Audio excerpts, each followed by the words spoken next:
Cingari here, and I'm super excited to welcome you to our very first BKFC Fight pre-show. Hey, help a girl out. Hit the like and subscribe button. I'd really appreciate it. And joining me today is special correspondent and BKFC fighter Lorenzo Hunt. Lorenzo, how are you today? I'm great. I love it here. You know, I love the energy. I love the action. I'm down from Jacksonville, Duval, and I'm here to check out the show, see what they got. Well, what's up? You didn't even notice my new hair color. What's up with that? I've seen it. There's so much going on here, so much drama, so much fire, so much fight. You know, everybody needs me. Sorry, it's beautiful. Everybody needs him. Well, I need to notice my new hair color, so that's for darn sure. Oh my God, I feel like Bugs Bunny around here. I've been doing security, I've been carrying equipment, I've been breaking up fights. There's a lot of drama here. David Feldman's working the hell out of me. Don't you think he makes me look really pretty on camera, fight fans? What do you think? You're gorgeous. It's not me. You're gorgeous. You're gorgeous. It's getting hot over here. All right, now let's take a look first and talk about the drama that went on at the weigh-ins today. Because Boswick and Lane, it got really heated up. Well, you know, Julian Lane's a pit bull. This is just his personality. That's the way he is. He can't contain himself. He's an honest person, an honest striker, and he just can't hide his hatred for Boswick. Boswick's a more cool guy, but he talks. And some fighters just can't stomach it. Some fighters just can't take it when a fighter is picking at them, talking. And when they get in close proximity, it's fireworks. How difficult it is, because the fight is so mental, for the fighter to put this trash talk out of their mind 24 hours ahead of the fight. Well, it just depends on the type of fighter you are. Some fighters are, I say, like a teapot, and they're getting all hot and hot, but once they let that steam go, they're dead, and then they come to the fight the next day, a lame fighter. I don't think that's the case with Boswick and Lane, however. Lane this is just the way he is all the time. So he's got enough energy and enough fire and enough fight to last all night. So we're going to see what happens. Who's your pick for this fight? I think Lane's going to take it. Boswick, he's a good fighter. He's fighting with a good camp. Those guys work hard. But Julian Lane's hungry. He's from Ohio. You know, he's an Ohio boy, and I followed his career. And I know that he's a wild card. And, of course, Boswick's the favorite. We're in Miami, and everybody loves him. But there are going to be some sad people tomorrow when Julian starts. Speaking of being in Miami, you bring up a really good point. Having the hometown fans behind you, how motivating is that for the fighter?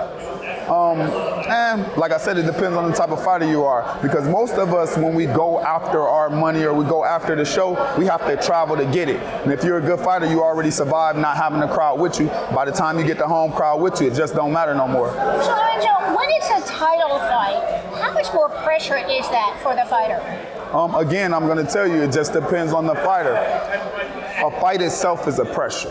It's a pressure that is unlike none other. And so some of these guys get used to the pressure and some of these guys buckle under it. It's actually a big thing when it comes to the fight, whether or not you can handle that pressure. When you toe the line, that's pressure. When I step forward, that's pressure. When you throw a punch, that's pressure. So it's just another part of the game. It should just be another day at work, but we'll see if they buckle. All right, fight fans, this BKFC card is going to be amazing. There are 4 title fights on the line. Let's start with the main card, Shewmaker versus Beltran. Who's your pick? I'm going with Joey Beltran. Like I said, Joey Beltran's a trained. I had the privilege of sitting ringside at one of his fights, and he shocked the world, and he just kept pushing and kept pushing and kept pushing. I've been a fan ever since, and like I said, I'm glad that Shewmaker got the shot, and I'm sure he's going to be a good fight, but there's just something about Joey that I'd bet on. What does Sam have to do to win this fight? Sam would have to be me. Sam would have to be a surgeon. He's going to have to hit Joey. He's going to have to turn corners. He's going to have to move. He's not going to be able to allow Joey to continuously pressure him and not make him pay. He's going to have to land some solid body shots. Joey's never been hurt. So if he can't slow that train down and if he can't get out of the way, he'll go down just like the rest of them. He'll run out of steam, but Joey won't. An alternative then, so Joey Beltran Beltran needs to do what to have his hand raised at the end of this fight? Joey Beltran needs to just be Joey Beltran. Joey Beltran is a train. Like I said, if I wasn't the Juggernaut, he would be. He's going forward. But He's he's keeping the pressure Juggernaut. on. I am the Juggernaut. But he's going forward. He's using the momentum. The time is going, and he never gives them a break. And next thing you know, he drowns his opponents. We had a chance to speak with both Joey Beltran and Sam Shewmaker today. Let's take a look. Sam, how ready are you for tomorrow night? We know this is a once-in-a-lifetime opportunity, so we did everything we could to prepare and be ready for this. What particular challenges do you think Joey presents to you? Joey's a veteran of the combat sport world. He's a tough guy, and, he takes a good shot. So I feel like, he's ready for anything. 24 hours before the fight, I'm always curious, what does the fighter do to mentally prepare? Because so much of the fight is mental.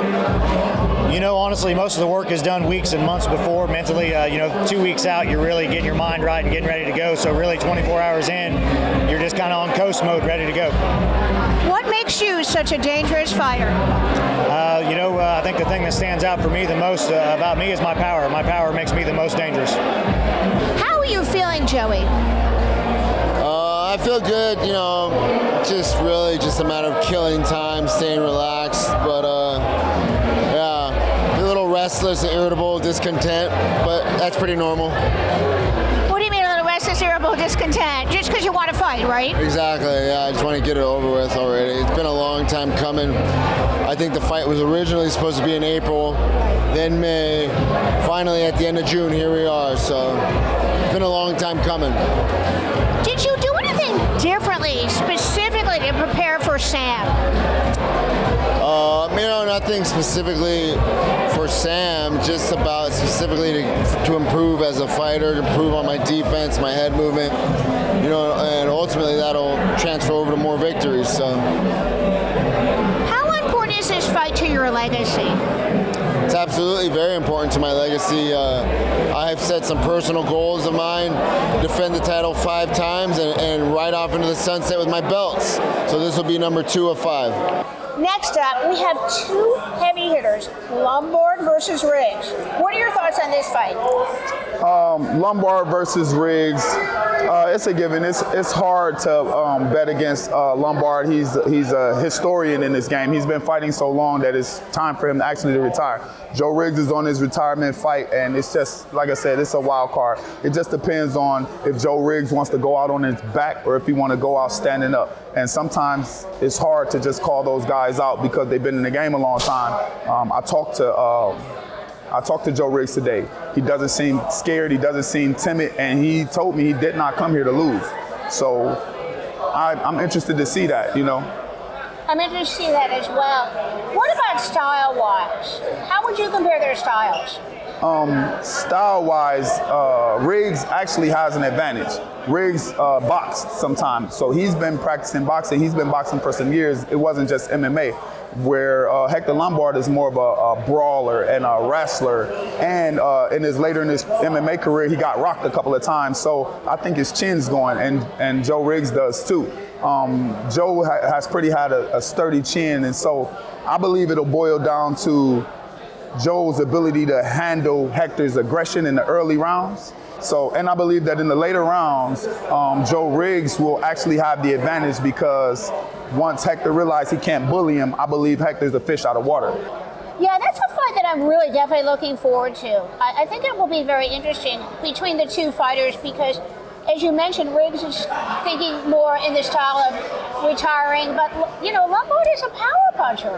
I'd really like to see Joe Riggs show us what he's got on his way out. I'd like to see Hector Lombard on his back. If Joe Riggs can't do it, I'll do it myself. Just like the Juggernaut, he's always ready to do it himself. Woohoo! All right, next up on the card is title fight number 3. Ready? 3? We've got Yuli Diaz fighting THIAGO Alves. A very interesting matchup because they're both from Miami. What are your thoughts on this fight? Hard fight. But I think that Alves will pull it off. Yuli's a good guy. Yuli's been around, but I don't think he's ready for this fight. I don't think that he has the skill, and I don't think that he has been tested. He fought a couple of guys, subpar competition, if you ask me. And now he's been tossed into the limelight to fight someone who's been in the limelight nearly their whole life. I believe that we should not take Alves lightly, and this might be a bash out, crash out lesson for Yuli. It might not even be close. I'm surprised you say that because, you know, as we roll this video of Yuli Diaz with that amazing quick finish at BKFC 14, do you feel that because Yuli had such an amazing performance in his last fight, that it puts more pressure on him for this fight? No. If he's smart, he's not even considering that 3-second knockout in his arsenal. He knows he's not going to be able to do that to this guy. This guy is true competition. That 3-second knockout was like a lightning strike in a bottle. He caught a guy slipping. It was his debut, and he's never done this before, and that's why we towed a line. And so I practice that. I have the lines on the floor at my gym. Like I stand at the line every day, and that guy wasn't ready. This guy is ready. You had a chance to speak with Yuli Diaz. Let's take a look at that now. Monster Yuli Diaz with them quick hands, brother. How was weigh-ins? How you feel about this fight? Weigh-in was amazing, man. We made easy weight. You know, came through. I came through at 173. My opponent came in at 174. I feel great, feel healthy, and I'm back, you know, live, ready for that mock weigh-in now. Did you get a chance to look in his eyes and get a feel for him? What you feel for your opponent? We haven't done that yet. We're gonna do that next. But I got a good feel for him, man. You know, I respect him a lot. But been watching him his whole fight career. We got mutual respect for each other. It's gonna be a great fight. So where you see the fight going? You going the distance, or you taking him out? I'm known to take everybody out. You know. Yes, sir. And just like you know what time it is. I'm going to try to cut the fight short. But like I said, he's a respectable opponent. Might go the distance. I'm ready for that too. I definitely see me coming out with my hand raised and a belt around my waist. All right, fans, the card is so stacked, it just gets better and better. Next up, we have another title fight between Luis "Baboon" Palomino and Tyler Goodjohn. A very interesting matchup. Baboon is from Miami, and he really has the home fan base here. So what are your thoughts about this fight, Lorenzo? Oh my God, this fight right here is another knockdown drag out. I do not believe that Tyler Goodjohn will be any competition for Luis Baboon.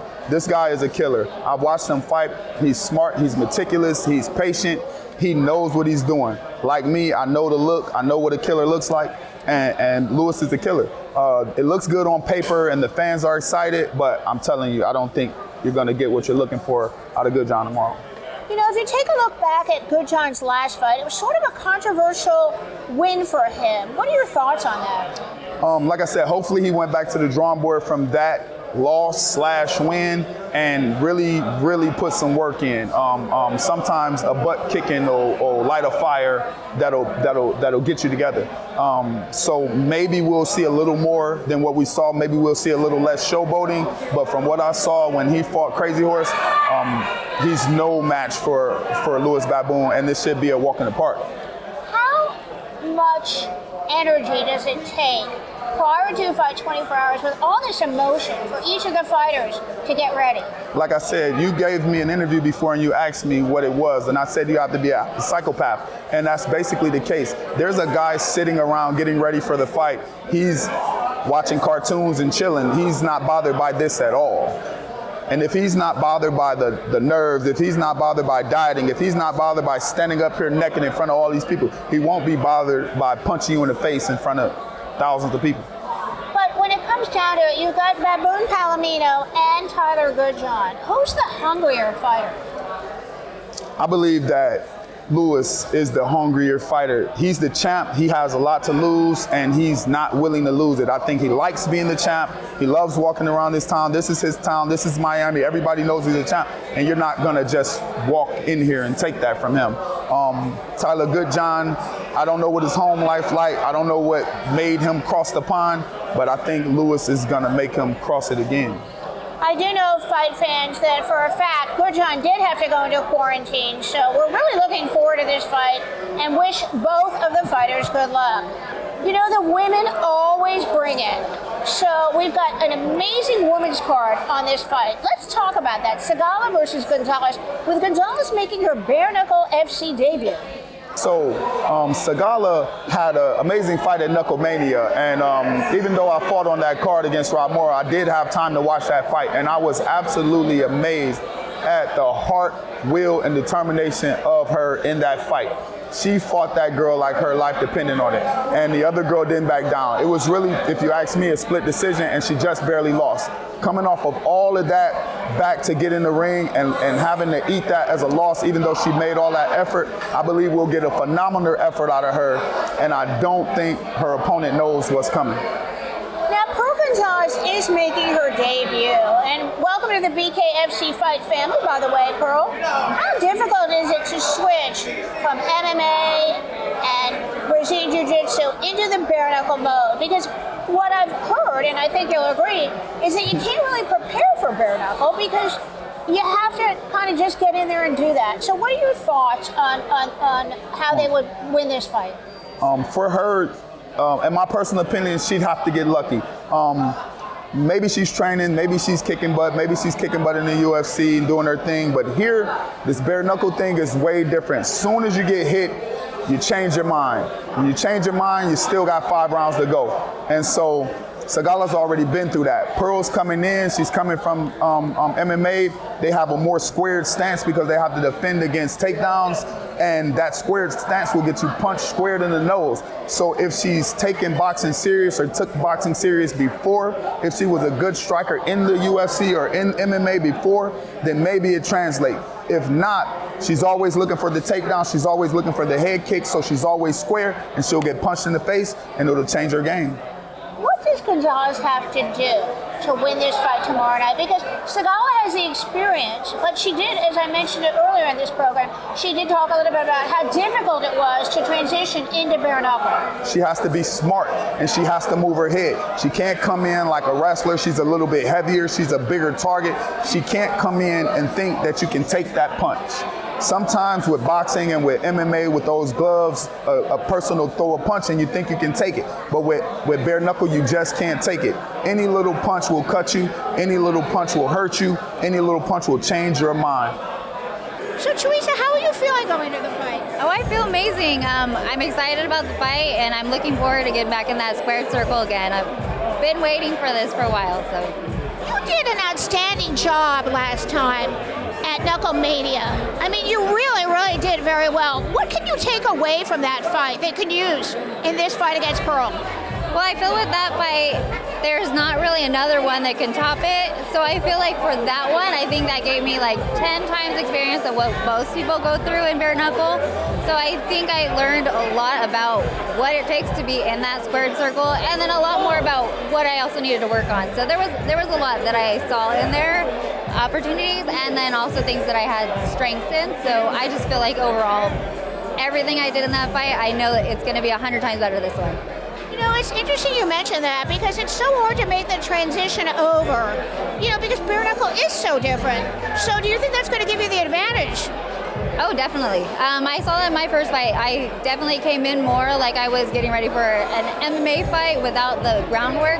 So I know my stance had to be different. I know movement needed to be a little more. So I definitely feel like that experience being in there was definitely going to give me the upper hand on that. And as we were saying, so much emotion today at the weigh-ins between Botswick versus Lane. You had to carry Julian Lane out? Oh my God, Julian Lane's a bundle of nerves, and he's a really strong guy for his size. He's smaller than me, a lot smaller than me. So when I grabbed him, I mean, he was off the ground in seconds, but he never relented. He never stopped trying to go get that guy, and I just think that tomorrow's going to be very interesting because he's coming. He's a cannonball right now. He's always pretty much been a cannonball, though, and I think that is one of the reasons why, you know, fight fans love him. Yeah, I mean, it's bittersweet. All that energy, all that fight, you want to see a fight, but you don't want to see it get too crazy. One of the things I've mastered is not trying to use so much fire. You know what I mean? Maybe I don't need that much fire, but he thinks he needs it, and he brought it. How impressed were you with Jake Botswick's debut? Tyler Vogel is a walk in the park fighter. So I wasn't as impressed as other people who don't know what fighting is all about. The fact that he had to go 6 rounds with Tyler Vogel makes me think that he's not as good as he's being pumped up to be. Like I said, he went 6 rounds. It's the first time it ever happened in BKFC. They had to have a lightning round and all of that. But if you think about it, that should have been easy money. Tyler Vogel's done. He barely trains. It should have been easy. Plus, Lane has the experience factor, which I think is so important because bare knuckle is so different from every other sport. Yeah, like Lane hasn't had anything easy either. Lane fought Alves and they went at it and he just barely won. Like I said, I was at that fight and I didn't agree with the judge's decision, which is why I never go to decision. And he just lost that fight. And honestly, I don't think Boswick could beat Alves. I don't think Boswick would give Alves that type of fight that Julian Lane gave us. So if it's the same Julian Lane that fought in September, this is going to be bad. I think it's going to be really bad. And big shout out to Julian Lane for stepping in at the last minute to fight THIAGO Alves. You know, one of the matchups that I'm really looking forward to, Lorenzo, is the fight between Francisco Ricci and Brian Maxwell. And we did a story this week on Francisco Ricci. What heart, what soul to come back after fighting cancer and then also a medically induced coma at his last fight. To me, it's just amazing. It shows the true spirit of a warrior. Who are your picks for this fight? I'm going to go with Brian Maxwell. I do like a true comeback story, so it's the same for both.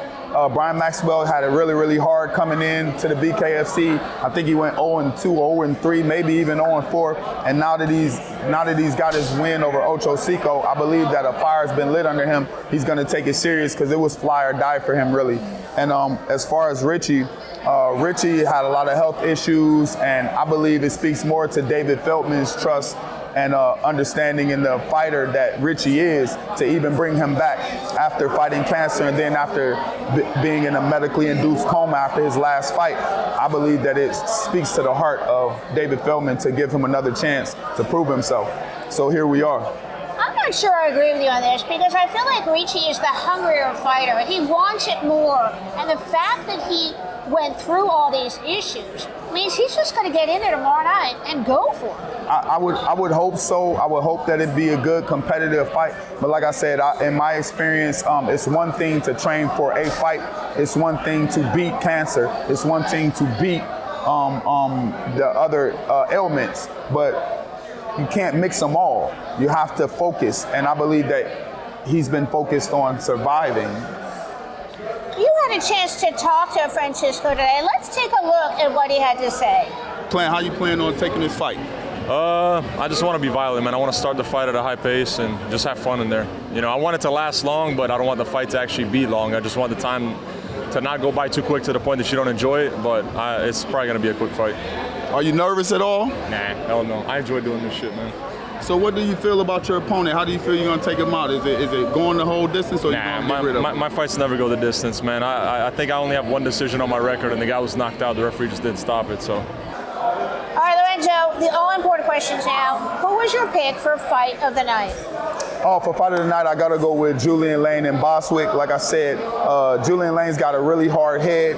Boswick, if he trained the way he should have, he'll be able to stand under that pressure for a little while. But Julian Lane's coming forward. His head's hard as a turtle shell, and it's gonna be a bloody show. What about KOs? How many KOs are you picking at BKFC 18? I'm thinking 6. If you want to see everybody get knocked out, put me on the card, let me fight them all. But I'll say 6 knockouts and the rest will go to the judges. You know, so many times I get asked by fans who follow me, and I really appreciate you taking the time to follow me, and you better follow Lorenzo too. What advice can you give to a fighter that wants to transition from MMA into bare knuckle?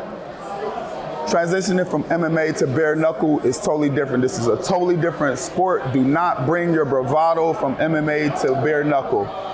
Change your stance. Control the distance. Learn how to actually box. Learn how to actually use a jab. Because if you come in here and you're still thinking about takedowns, you're still thinking about leg kicks, you're still squared up, 2 down the pipe, you'll go to sleep.